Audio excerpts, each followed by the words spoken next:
ఉన్నా సరే ఇది అయిపోయిన తర్వాత వేసుకుంది కానీ చేయండి ప్రశాంతం కానీ డిబేట్లో ఉన్నప్పుడు ఇప్పుడు వద్దు. కిరణ్ గారు, ఏంటి పవన్ కళ్యాణ్ గారికి భీమవరంలో ఆంక్షలట పెద్ద ఎత్తున ట్రోల్ అవుతున్న అంశం నిజంగానే అక్కడ టెక్నికల్ ఇష్యూస్ ఉన్నాయా లేకపోతే కావాలని చేసిన ఏమైనా అనుమానాలు ఉన్నాయా? ఎందుకంటే సోషల్ మీడియాలో పెద్ద ఎత్తున అప్పుడే స్టార్ట్ చేశారు మీ సైనిక్స్ అంతా కూడా ఆవేదంతో. అందరికీ నమస్కారం అండి. Sir before I answer that, NDA chairperson ఎవరు సార్? ప్రసాద్ గారు, ఆయన చదువుకుంటున్నారు, ఇప్పుడు ఆయన డిస్టర్బ్ చేయకండి. Who is the chairperson of NDA? It's Amit Shah, as for as I know. Amit Shah గారు ఎన్డీఏ చైర్పర్సన్ కాబట్టి పొత్తులో కలవాలనుకున్న వాళ్ళు వెళ్ళి కలుస్తారు, తప్పేంటి అందులో? He may be our home minister, but he is also the NDA chairperson. నేను అడుగుతున్నా, ఒకవేళ నేను చెప్పిన తప్పైతే ఇప్పుడే నన్ను అబ్జెక్ట్ చేయండి. Correct me if I'm wrong. NDA chairperson Amit Shana కాదా? అవునా కాదా చెప్పండి. Okay, done done, I'm okay with that. Okay, next Kalyan గారి గురించి అడిగారు కదా.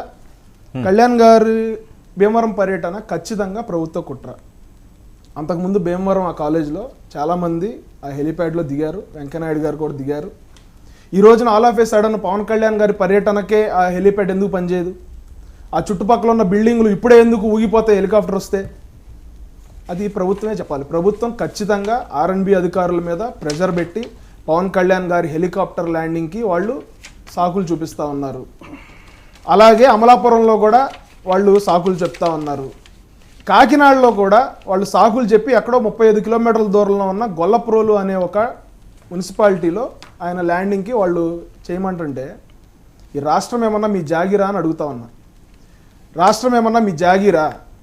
పవన్ కళ్యాణ్ గారు పర్యటన చేయడానికి మీరు లాస్ట్ 1.5 ఇయర్స్గా చాలా అవరోధాలు సృష్టిస్తూ ఉన్నారు.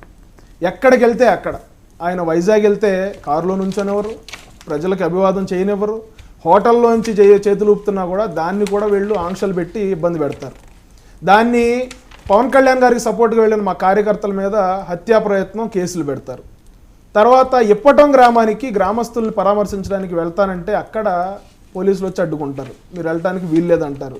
ఆయన ఏమన్నా పాకిస్తాన్ వెళ్తా అన్నారా, లేకపోతే వేరే దేశం ఏమన్నా వీసా లేకుండా వెళ్తామన్నారా? మీరు ఇష్టం వచ్చినట్టు తాడేపల్లి ప్యాలెస్సే మీ టెరిటరీ, ఆ తాడేపల్లి ప్యాలెస్ చుట్టూ ఉన్న తాడేపల్లి మండలంలో ఎక్కడా కూడా మీరు వెళ్తానికి వీల్లేదంటే ఇది ప్రజాస్వామ్యం, ఇది నియంత పాలన కాదని చెప్పి పవన్ కళ్యాణ్ గారు పలుమార్లు ఆయన స్పష్టంగా చెప్పడం జరిగింది. కానీ ప్రజాస్వామ్యంలో డెమోక్రసీని కాపాడే ఒక రాజకీయ పార్టీగా, ప్రజాస్వామ్యాన్ని కాపాడే వ్యక్తులుగా పవన్ కళ్యాణ్ గారు ఎక్కడ కూడా లా అండ్ ఆర్డర్ క్షీణించే పరిస్థితులు ఆయన ఎక్కడ క్రియేట్ చేయాలి. పోలీసు వారికి సహకరించారు, ప్రభుత్వానికి సహకరిస్తున్నారు. పవన్ కళ్యాణ్ గారిని ఇప్పుడని కాదు, ఈ ప్రభుత్వం వచ్చిన దగ్గర నుంచి అడ్డుకోవాలని ప్రయత్నిస్తూ ఉంది. అమరావతి రైతుల్ని కలవటానికి పవన్ కళ్యాణ్ గారు వెళ్తే ముళ్ళ కంచె అడ్డంగా పెట్టారు. ఆ ముళ్ళ కంచెని దాటించుకుని అక్కడ ఉన్న మహిళలు పవన్ కళ్యాణ్ గారిని ఆయనకి తోడుగా ఉండి ఆయన తీసుకెళ్లిన పరిస్థితి.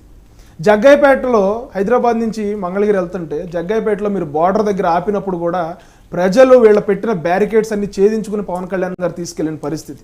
ఈ రోజున నేను ఒకటే చెప్తా ఉన్నా వైఎస్ఆర్సీపీ పార్టీకి, మీరు పవన్ కళ్యాణ్ గారిని హెలికాప్టర్లో తిరగనిస్తేనే మీ ప్రభుత్వం సేఫ్గా ఉంటుంది. ఎందుకంటే ఆయన రోడ్డు మీద తిరిగాడు అనుకోండి, ఆ రోడ్లో ఉన్న దుస్థితి, ఆ రోడ్లలో ఉన్న అస్తవ్యస్తమైన పరిస్థితి ప్రజలకు ఇంకా కళ్ళకు కట్టినట్టు వివరించాల్సిన పరిస్థితి వస్తుంది. రోడ్లు విజయవాడ నుంచి మంగళగిరి నుంచి భీమవరం వెళ్ళే రోడ్డు మీ మీడియా ప్రతినిధులను ఎవరినైనా సార్ ఒక వెహికల్ వేసుకుని వెళ్ళమని చెప్పండి. ఎటువంటి దుర్భరంగా ఉన్నాయో ఆ రోడ్లు, ఎటువంటి దరిద్రంగా ఉన్నాయో, నడువు నొప్పులు వచ్చేస్తాయి, నడువులు ఇరిగిపోతాయి, బళ్ళకి యాక్సిల్స్ ఇరిగిపోతున్నాయి, మోకాళ్ళ లోతు గోతులు ఉన్న రోడ్లు అవన్నీ. మీరు హెలికాప్టర్లో వెళ్ళనిస్తే నీట్గా ఆయన టైం సేవ్ చేసుకుంటారు, ఆయన చక్కగా మీటింగ్స్ పెట్టుకుంటారు, ఆయన కార్యక్రమం మీద ఆయన చేసుకుని వచ్చేస్తారు. మీరు ఆయన రోడ్డు మీద తిరిగే పరిస్థితి ఉందనుకోండి, మీరు ఆయన రోడ్డు మీద ఎందుకని తిప్పాలనుకుంటా ఉన్నారు? అంత దరిద్రంగా ఉన్నప్పుడు. ఇందాక ప్రసాద్ గారు మాట్లాడుతూ పొత్తు ఏదో ఉండదు ఆయన ఏదో మాట్లాడారు. పొత్తు ఉండదు, అదే ఆయన ఫస్ట్ విడివిడిగా తిరిగేస్తున్నారని చెప్తున్నారు. పవన్ కళ్యాణ్ గారు మొదటి ఛాన్స్ ఆయనకి ఇవ్వాలట, 75 నుంచి 100 సీట్లు కూడా అడిగే అవకాశం ఉందట. సార్ పవన్ కళ్యాణ్ గారు ఆయన కార్యాచరణ 4 రోజుల కార్యాచరణ 14, 15, 16, 17 4 పార్లమెంట్ సెగ్మెంట్స్లో, ఇది భీమవరం నియోజకవర్గంలో అమలాపురం పార్లమెంటు, కాకినాడ పార్లమెంటు, రాజమండ్రి పార్లమెంటుకు సంబంధించి మా లోకల్ స్థానిక కార్యకర్తలని, నాయకుల్ని కలవటానికి ఒక ప్రణాళిక వేసుకుని, ఒక షెడ్యూల్ వేసుకుని ఆయన దాన్ని పబ్లిష్ చేశారు ముందే. 3 దఫాలుగా నా పర్యటనలు ఉంటాయి నియోజకవర్గాల్లో. ఫస్ట్ దఫాలో నేను స్థానిక నాయకులతో భేటీ అవుతాను, తర్వాత టీడీపీ నాయకులతో భేటీ అవుతాను, పొత్తులో ఉన్నాం కాబట్టి అక్కడ ఏ చిన్న ఇబ్బంది కలగకుండా నేను సమన్వయం చేసే దిశగా నేను వాళ్ళతో మాట్లాడతాను, తర్వాత లోకల్ కార్యకర్తలతో మాట్లాడి అక్కడ ఉన్న స్థానిక పరిస్థితుల గురించి నేను తెలుసుకుంటాను, ఇన్ఫ్లుయెన్సర్స్తో మాట్లాడతాను, తర్వాత నేను ఎలక్షన్ ర్యాలీ ఉంటుంది నాదని చెప్పి పవన్ కళ్యాణ్ గారు చాలా క్లియర్గా ఆయన స్కెడ్యూల్ని పబ్లిష్ చేయడం జరిగింది. ఈలోపే ఇష్టం వచ్చినట్టు అంటే వీళ్ళందరికీ పొత్తు ఉండకూడదు